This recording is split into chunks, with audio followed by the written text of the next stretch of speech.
Have you ever come across a piece of gear and wondered, what sort of life has it had before this moment right now? It's a little bit of a weird thing to say, but hey, I'm a little bit weird, so I'm comfortable in sharing my slightly weird thoughts with you. You know, because look at it, like this is an old piece of gear. It's had a longer life than me, or has it? What sort of life has it had? If you ever come across a person and you get talking to them, then you usually talk about the past, what's led you to this moment now. So I often think that, you know, when the gear has been just put up like this, or they're in cases and they're amongst other gear, when the door's shut and the humans go away, do they start talking to each other? Ah, you're crazy. Am I? Or am I so sane that you just blew your mind? Now, I've been with many a band on a tour. You're stuck in the bus or the van and you start chatting about old past gigs and other musos that you've played with. I wonder if the equipment talks to each other and talks about the people that have played them. What cool songs have been played? What cool gigs have they been a part of? Oh, I'm glad they're finally gone. Now we can chat. Have you ever had anybody spill a drink on you? Oh, yeah, this gig back in the 80s. It was like I was a plant and that they had to water me with beer. But enough about this interesting abstract concept. Let's actually find out a little bit about this particular guitar. If you look closely, it's a Gibson, and it doesn't look like it's definitely come from this century. Allow me to get the current owner to talk about the story.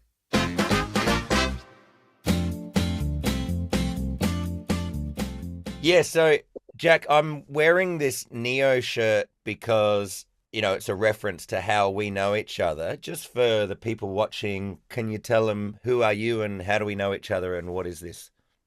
Absolutely. My name's Jack Tinapple, and I play in a band called the Neo.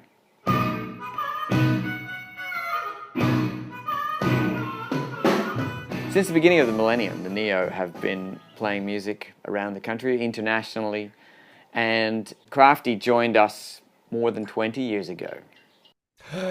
It's the 20-year anniversary, isn't it? 2004, yeah. Wow. Wow. So what about you and this guitar? Oh, thank you for asking. Both my parents are from the US, and I lived there a little bit as a kid. And my father bought this secondhand in Texas in the early 60s. What a time to be alive. So my dad was telling me the story of when he bought this guitar. And he had an old guitar that he'd been playing around, and he and his friends went to this party, and their downfall was, of course, they didn't take any alcohol of their own. And they got into the front door of the party, and there was a guy at the front door. And they were like, well, can we come into the party? And the guy was like, you didn't bring any alcohol with you. And he chased them away, and he grabbed my dad's guitar, and he smashed it over one of the friends of my dad. And the whole guitar was in smithereens. And my dad is like walking away, and they were all pretty sad. And he's like, well, not only did I not get to go to the party, but I got to buy a new guitar. So the next day he went out looking for a secondhand guitar, and he found this one. Good lesson there, Crafty. Bring your bottle of alcohol. Aren't we lucky? We got wine. Whoopie-whoa! Imagine if we didn't bring the wine. We'd be shunned by society. Outcasts. Where's your wine? Get it out! Here we are, some references on the globe. Here we are in Darwin, where I am right now. And there's the States. Here's Texas, where he bought it. Back over here to Darwin, where this guitar has been a good friend for many years. My father gave it to me when I was about 16. He said, here you go, here's a guitar. And I've had it ever since. You might not realize some of the early Neo songs, which you've played so many times on stage with me, were written on this guitar. And this guitar was always sort of lying around my house at Camp Sterling in the early days of the Neo. And those songs came out of just having this lying around and me playing it. But Darwin's the tropics, okay? So it's harsh. It's harsh on instruments. It's good for people. Look at my lovely complexion. But it's harsh on instruments, and this guitar was really, really needing some love. So if you can imagine, the whole front was bulged out in one side, and this side was pushed in. It was warped. The whole face was warped. And some of the struts had gone from inside here. And the neck was in pretty good condition, but it just wasn't in the right place because of the bridge, I guess. I just saw it get worse and worse, and I was like, oh God, I'm never going to be able to use this again. It was a feeling of, oh God, is it repairable at all? But in the back of my mind, I knew that there are people that can do some amazing stuff with guitars, and it was just a matter of finding the right person. Fortunately, I knew the right person who knew the right person. Yeah, it's not what you know, is it? No.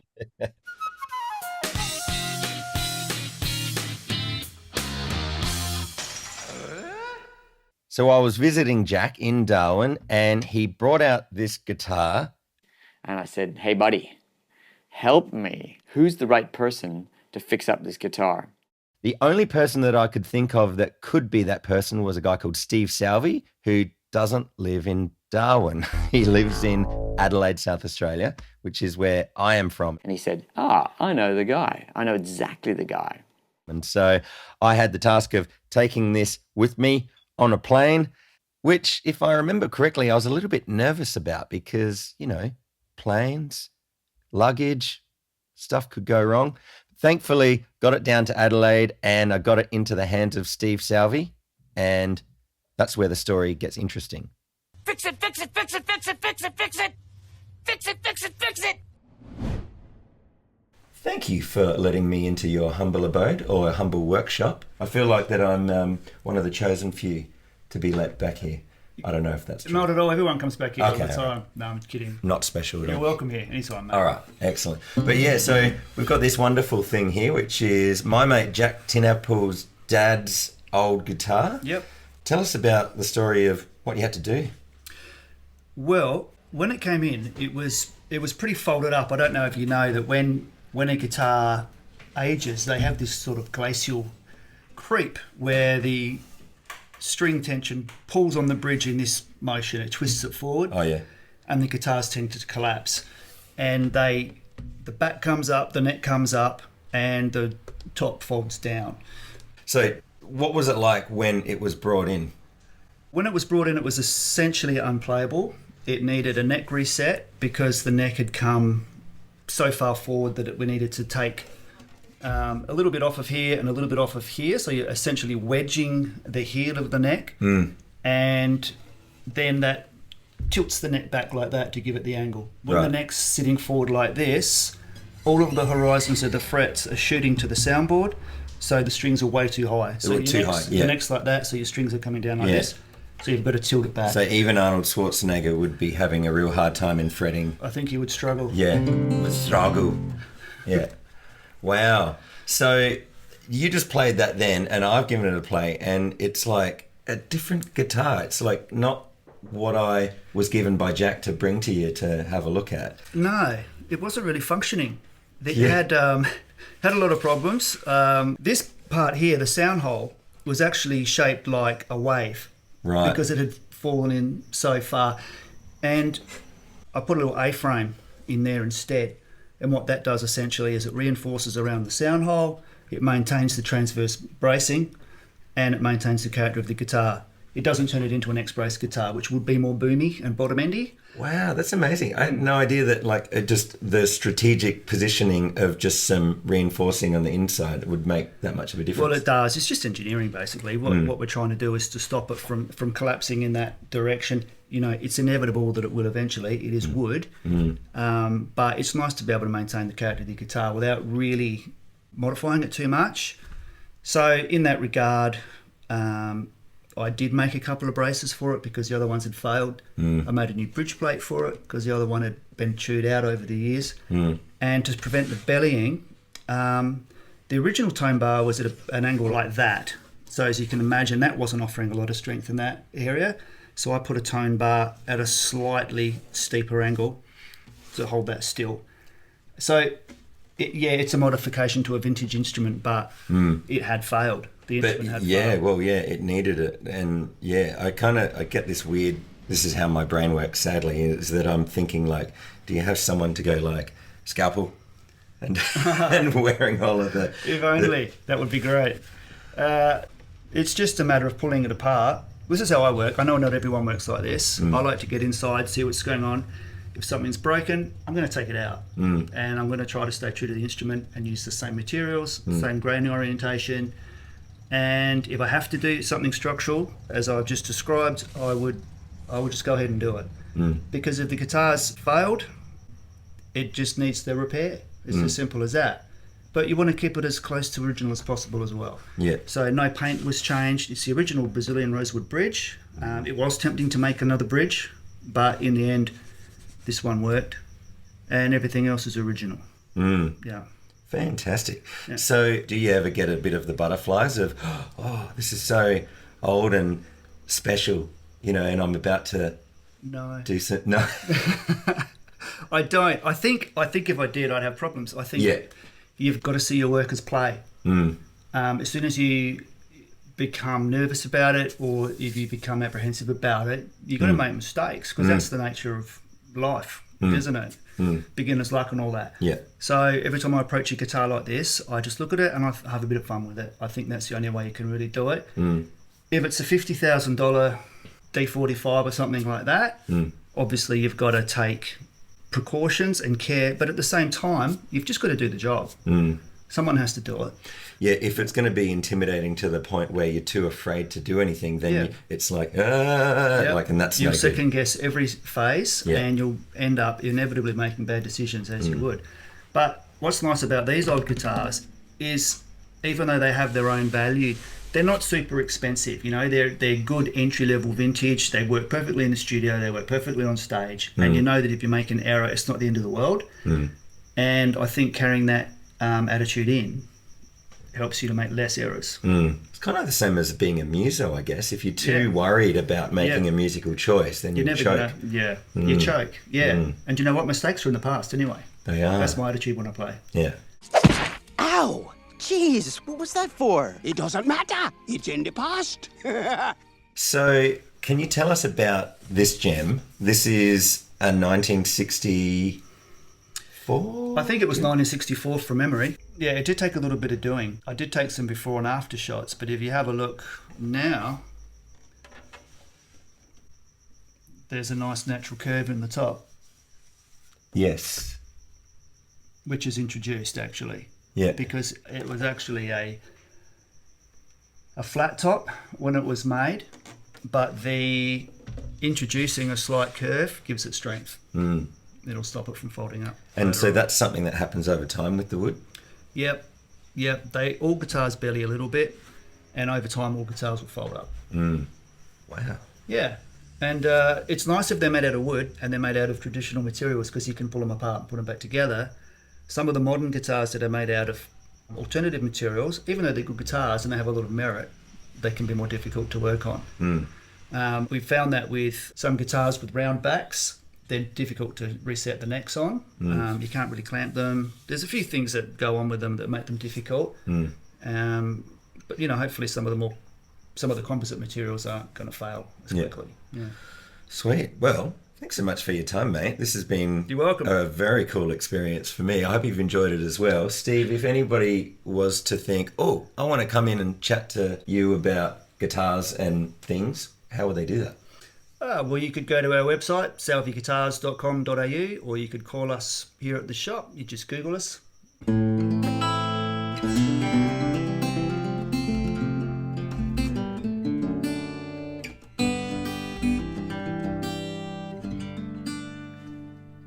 There you go, Jack. It's going to go back to its rightful owner. All right. Well, I got to say, as a mere bystander of this instrument, somebody that feels the privilege to be able to be holding it right now, and I got to say, I'm very glad that there's people out there that are willing to be able to put in their time and their expertise into being able to restore a lovely old classic instrument like this. So thanks so much, Steve, for everything that you did. And Jack, how are you finding the instrument now?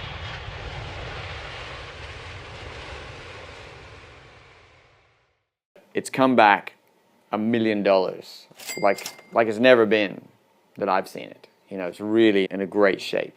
It's still got its old character, still got a lot of its old character, but it's really come back good. So when you received the guitar back from Robbie Hode, what was it like for you? It was great. He drove across the country. Robbie is our buddy who often drives a bus across the country because that's the kind of guy he is.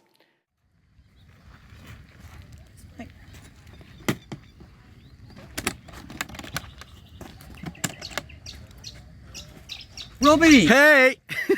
It's me!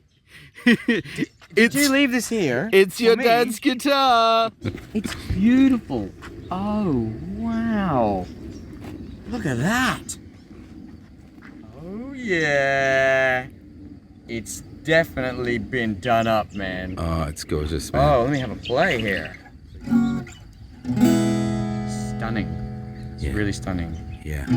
Oh, thank you for bringing it up, and thanks, guys, for fixing it up, and thanks for Crafty for helping us get it organized. And this is really stunning. It's pretty cool. It made it right across the whole of Australia to here. Yep, and it's Steve is definitely a master craftsman. He certainly is. It's incredible. It's beautiful, eh? I'd get it on stage. And it was this sense of like being reunited with an old friend, you know, but an old friend who's much younger, new lease on life. So how is it holding up now? It's great. It's wonderful. It's actually kept up its condition really well. It's held up one wet so far. It goes just the extreme changes in Darwin from moist weather, like you could wring out your towel even though you haven't used it and as water comes out type thing, to very dry, deserty weather. This is a dry season now. And so that's really harsh on instruments. And so I was pretty excited to have this back, but I am nervous. I'm not sure what I need to do to... You don't want to completely go against the seasons, you know? The seasons are seasons. I guess if I had an air-conditioned house and I kept this in aircon all the time, consistent temperature and humidity, that would be the best thing. But that's really not going to happen in my life, really. It's not. You know, I live right by the ocean. I get a lot of salt, I get a lot of breeze. I don't use aircon. And so it's going to be a good test for this guitar and see how it holds up, you know, through time. But it's certainly held up so far really well.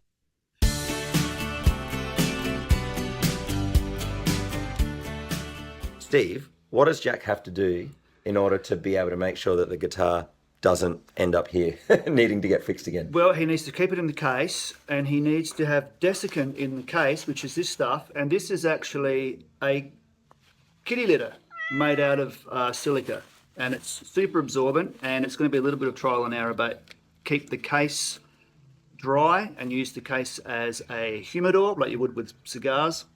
But keep it in the case and keep the case dry, and it should be right. So that's like a really big, huge bag of silica gel. It is. It's a bit of a supply, but he may require it in Darwin, especially during the crazy season.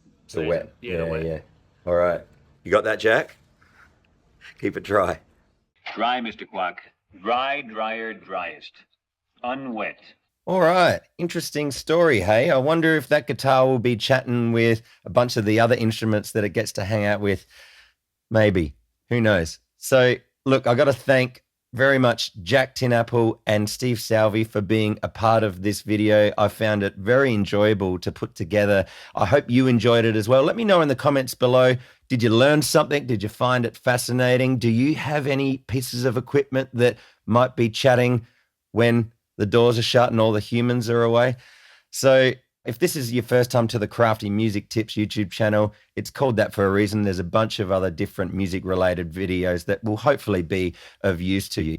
And also, like Steve said, feel free to go visit or make contact if there's a guitar-related issue that he can help you out with. And also, powerfunk.com is a website that you can find out more about some of the things that Jack's involved with. So I think that's it for this Crafty Music Tips video. I'll get out of here. I'll just sign off by saying you don't have to do everything right now. Just do the next thing. Thanks for watching this video.